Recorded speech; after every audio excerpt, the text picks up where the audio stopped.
We're going to go live now to Jano Shortle. She's been covering this story and was at the press conference this morning with all the law enforcement leaders and with the governor, and we understand that she has an update as well. Jana?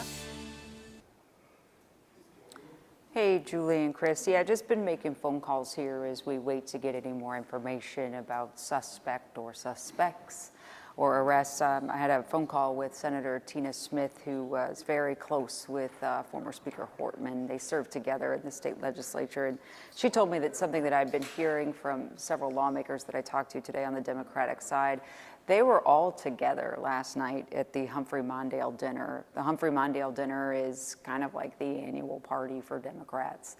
They all get together. So I've just heard from both every single person I've talked to in the Democratic Party in Minnesota was at that event last night, as was Speaker Hortman and her husband, as was Senator John Hoffman and his wife Yvette.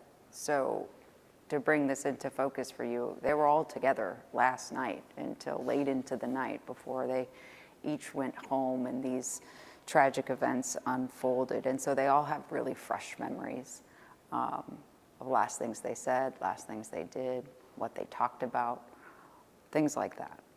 So I just wanted to share that with you, just some information I've been able to gather. Senator Smith also was able to share with me, and this is starting to come in bit by each person in the Democratic Party that's on this manifesto, this list that law enforcement told us about earlier this morning. She knows that she was on it.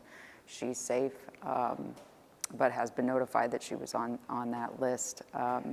I asked her how she felt about it, and she was really unable to step outside of the grief that she feels losing her friend, Melissa Hortman and Mark, and also praying for John and Yvette. And she just said it is so deeply personal, and it is just so terrifying at the same time, but it's just too hard right now to even think about that when you're trying to take information in that is still like indigestible, especially because they were all together last night. In terms of here at the where we are with the governor's team and law enforcement from around the state, Department of Public Safety, the BCA, who seems to be leading this investigation.